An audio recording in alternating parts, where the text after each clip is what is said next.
Welcome back, toy fans, to episode 239 of Ronald's Reviews. And on today's episode, we've got two Transformers you don't want to lose your head over.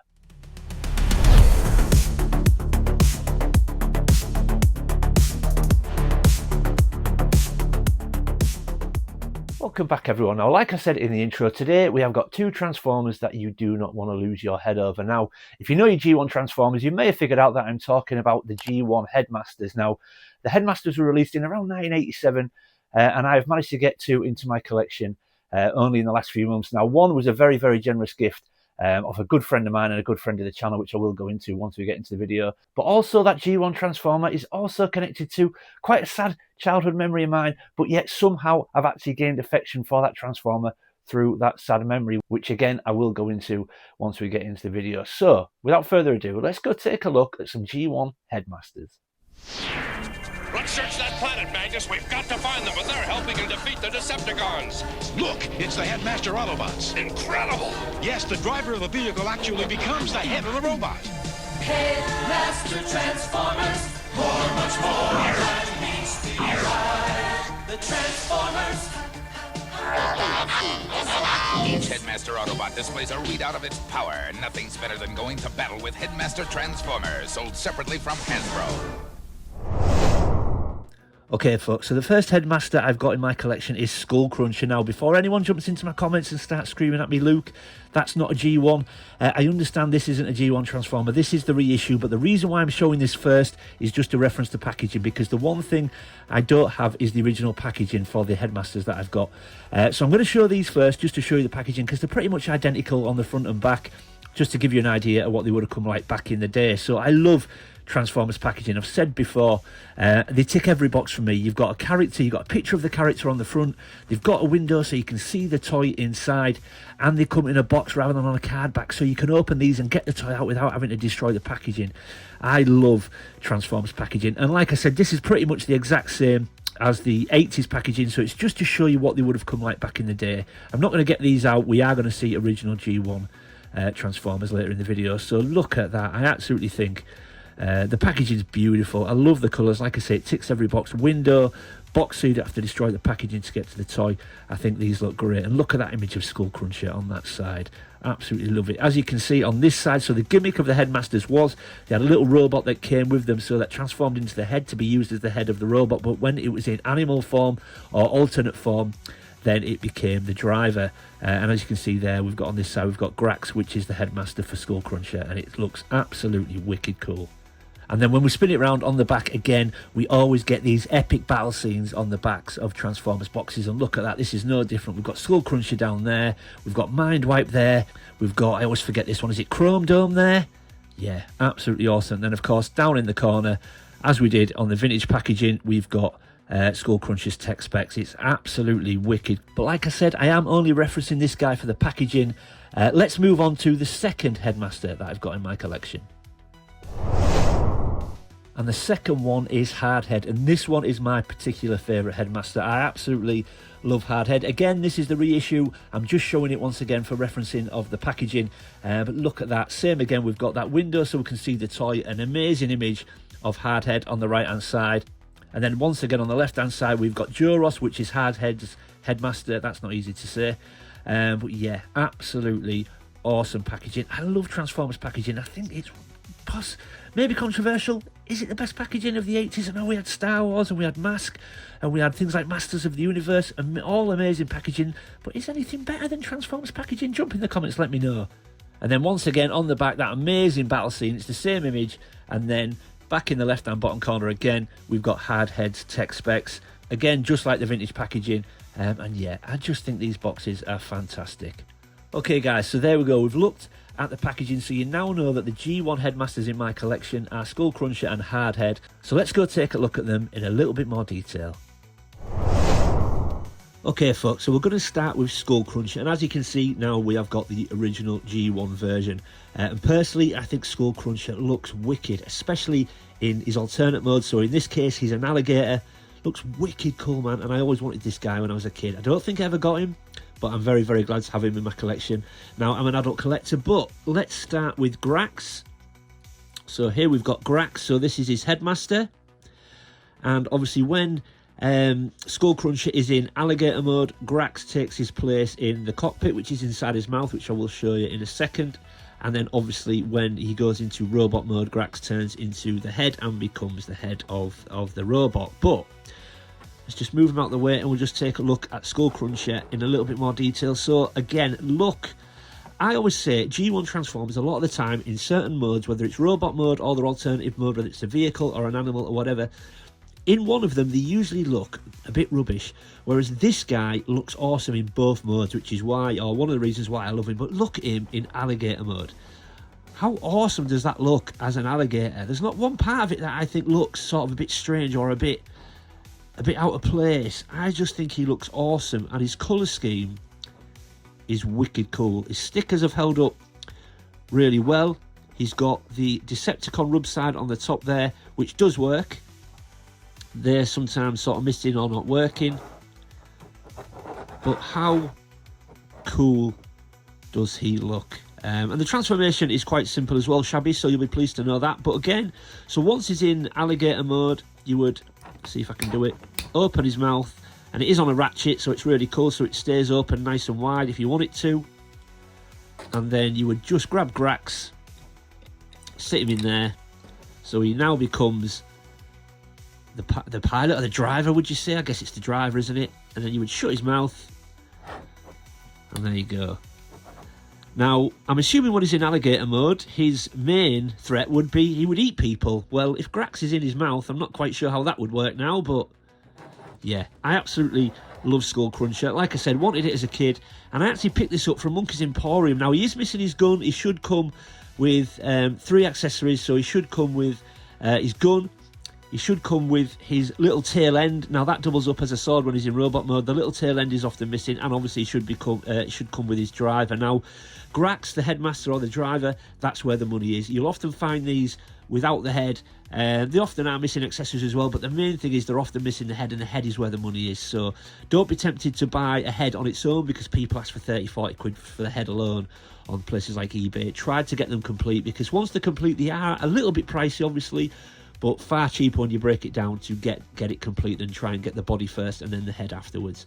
That's where the money is. But yeah, this is awesome, and I'm so glad to get Skullcruncher in my collection. So now we've seen him in alligator mode, let's take a look at him in robot mode. Okay, folks, and there he is in robot mode. Now, you might be thinking, Luke, why have you left his head off? Now, obviously, there is a reason for that, which I will get to in a second. But the transformation is really easy with these headmasters, like I say. But obviously, there is a specific function with these transformers, which is why I've left the head off. So the one cool thing about these headmasters, which I loved as a kid. Now, again, you've got to be careful with these, because these flaps do tend to break. So each headmaster has got like a little flap on their chest, and it's on a hinge, and if you just pop that down, you can now see a gauge, if you like, and it has at the top, it says speed, strength, and intelligence. And the cool thing about these headmasters was when you popped the head on, just see if I can do it, then on the gauge, some coloured lines would come up and indicate the abilities of that particular transformer. So as you can see, so on speed, now alligators aren't particularly fast, so Skullcruncher is not particularly fast, so you can see it's very low on speed, but then his strength is right at the top, and his intelligence is very close to the top as well. I loved that gimmick. You pop the head in, and then you can see their sort of gauge come up and see sort of how fast they are, how intelligent they are, and how strong they are. And I loved that about these headmasters. Now, like I said, be careful, because these hinges do tend to break on these flaps. Mine is in pretty good shape. But yeah, how wicked is this guy? So he is missing a gun. Now, like I said earlier, the end of his tail pops off and sort of acts as a sword, if you like, when he's in robot mode, but he should have a blaster. But I have got the head and I have got the sword, so I thought picking this up, I picked this up for 35 quid from Monkey's Emporium without the gun. What an absolute bargain. Johnny just offers amazing prices on his website, and I thought it was worth picking up, even though it was missing the gun, because it's the head that's the money. If you find one with the head, it's often worth picking it up. But yeah, it's so cool, man. So obviously you can see the big alligator head as you flip it backwards, but that's fine. It doesn't bother me at all. But I think this guy is so cool. And like I said, when I was a kid, it was one headmaster that I always wished I got, and I don't think I ever did. I don't recall ever having this one. I'm usually pretty good at remembering which ones I had, but this guy is wicked cool, and I'm so glad to get him into my collection. So as you can see, the little robot folds up and just pops in as his head, and that's when the gauge comes up. So yeah, really cool, man. And they display great as well. Now, there was several Headmasters that came out in 87. Now, I've got to admit, I love the ones that turn into animals. So we've got people like Skullcruncher, who's an alligator. We've also got Headmasters like Mindwipe, who's a bat. We had Weird Wolf, who was a wolf, and also Fangry, who was also a wolf. They are definitely 3 more I would love to get in my collection. There were others, such as things like Chrome Dome, and I think there was another one called Highbrow. They were like a car and a helicopter. I weren't really interested in those. They didn't do anything for me as a kid. I wanted the animals because I just thought they were really cool. Even though Hardhead obviously does break that rule because he's a vehicle, he's a tank. But again, there is a story behind that as well, which I will get to in a second. But yeah, that is Skullcruncher. Like I say, once I've got his blaster, he will be complete. And yeah, really cool addition to my Transformers shelf. So, okay, that's Skullcruncher. Let's move on to Hardhead. Okay, folks, and here is Hardhead. And like I said earlier in the video, Hardhead is my absolute favourite when it comes to the Headmasters. Now, there is a story behind that, which I will tell you at the end. It's a sad story, but yet kind of not. I don't know if that's going to make sense. When I explain it to you, hopefully it will make sense. But let's take a look at Joros first, which is his Headmaster. So there is Joros. And as I've said before, obviously Joros, then once he goes into robot mode, folds up and acts as the head. But let's just pop him out the way and take a closer look at Hardhead himself. So Hardhead is described as a futuristic tank.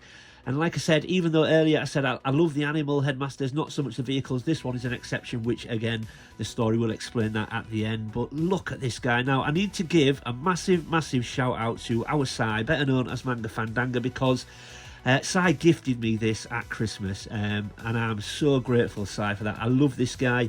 The only thing he was missing was his head. Another big shout out to Raiders of the Loft Toys, because people asked for 30 and 40 quid for Joros on his own, and Raiders of the Loft Toys give me a great price. Now, there's a little bit of sun damage on him, but the price reflected that massively. I got it at an absolute snip, so thank you, guys. But this is the tank, generously gifted to me by Sai. He came with both the green cannons, because both the cannons are often missing as well, or at least one. It should come with 2 green cannons, his Headmaster. Now, the grey gun on the other side of the tank is often there because that is attached on a bracket, so that's usually still there, but the 2 green cannons are often missing, or at least one, and Joros, the Headmaster, is always missing. But Sai, thank you so much. And you know what? He's in amazing condition. The stickers look perfect. Obviously, the flap is there, which you will see when he's in robot mode. The hinge is intact. We've still got the Autobot sticker, which works. And I love this guy. Absolutely awesome. But again, like Skullcruncher, when this is in vehicle mode, Joros does act as the driver. So if I just grab this gun, it should do it. If I just pop up, well, I might need to hold it, just pop that up there.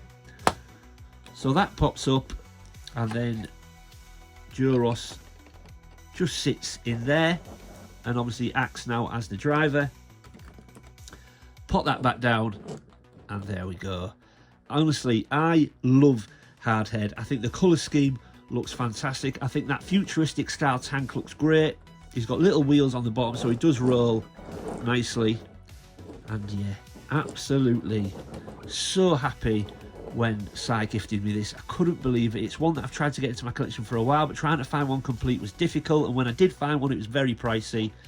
So when Sai gifted me this, and all I needed to do was find Joros the head, I was so grateful. But yeah, there is Hardhead in tank mode. Let's go take a look at him in robot mode. And there is Hardhead, folks, in all his glory. Now, obviously, same again. I've left the head off, which obviously I will attach in a second. But what strikes me about Hardhead in robot mode is just how tall he is. And that's not even with his head on yet. He's so much taller than Skullcruncher in robot mode. He's huge, but again, a testament to Science Shabby. They looked after their toys, because this guy's in great shape. His stickers are still intact and look great. His thigh ones have got a little bit of wear on, but that's no big deal whatsoever. The Autobots rub sign again is there. This guy is awesome, and very much like Skullcruncher. So if I just nudge the gun up, you just pop this flap down. This one's a little bit stiffer. Again, you kept their toys in great shapes, Shabby and Sai. And then you just pop the head in, and it should do the same again. There we go. Now the sticker is missing actually above the gauge with strength, intelligence and speed, but hopefully I can replace that. But there we go. So if I remember rightly, speed is first. So again, Hardhead is not very slow, but tanks aren't particularly quick, are they? But he's extremely strong right in the middle there, full strength and intelligence about halfway. So what an absolutely awesome transformer. I love this guy. Again, I think his colour scheme looks great, and I think in robot mode and in tank mode, like I said earlier, in both modes, I think these guys look brilliant, which is probably why, or one of the reasons why I like him. But yeah, he's wicked. Again, the cockpit folds over at the back, as you can see that, but again, I'm not bothered by that at all. This guy looks wicked in robot mode. Again, he's got twin blasters, which looks cool. The grey gun obviously now turns into a big shoulder cannon. And I just love Hardhead. He's absolutely wicked. He really is nice, and like I said, in great shape. And obviously, as you can see, once Duros is folded up into the head and popped in there, you can't really see the sun damage. So again, not bothered by that whatsoever. But really pleased to get this in my collection. I'm flying through this one a little bit, guys, because I don't want the video to be too long. But Si, once again, thank you so much, mate, for gifting me this. I absolutely love him. He will be treasured, like any gift I get. But this guy, obviously, especially because he's connected to that memory, which I will go into in a second. So let's get everything back on the table and we'll wrap up. And there we go, folks. So both figures back on the table with the reissue versions behind them, again, just to represent the boxes more than anything. I may do a video on the reissues. I've got 4 of the reissues, but I don't think the reissues have the gauge on the chest, which is really disappointing if that's the case. But that's for another time.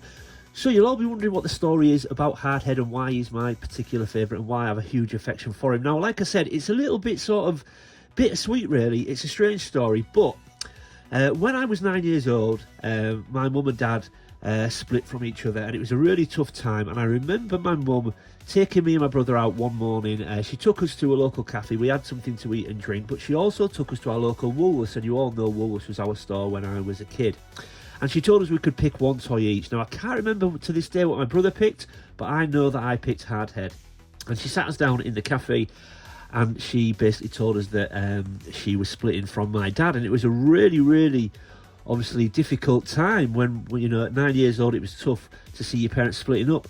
But yet, that was the toy that I bought, and that, I'm assuming, was to soften the blow of the bad news that she was about to give us. Now, obviously, so this toy is connected to quite a sad childhood memory, yet I've developed a huge fondness for this toy because of that memory, because this was the toy that got me through it. And I think that is why I love it so much, because even though it was sad news, this was the toy I bought, and I remember this was the toy that I turned to and sort of played with, and what got me through that period. So even though it's connected to quite a sad childhood memory, I kind of feel that that's where the affection has come from, because this was the toy that got me through it. So Hardhead is my absolute favourite, and that is why. So decide between yourselves in the comments whether you feel that's a good thing or a bad thing, but this was the toy that got me through that time when I was a kid, and I think that's why I love it so much. So a sad memory, yet kind of happy, if that makes sense. But there we go, folks. All that's left to say is another massive thank you to our Si for gifting me Hardhead. Si, I love him.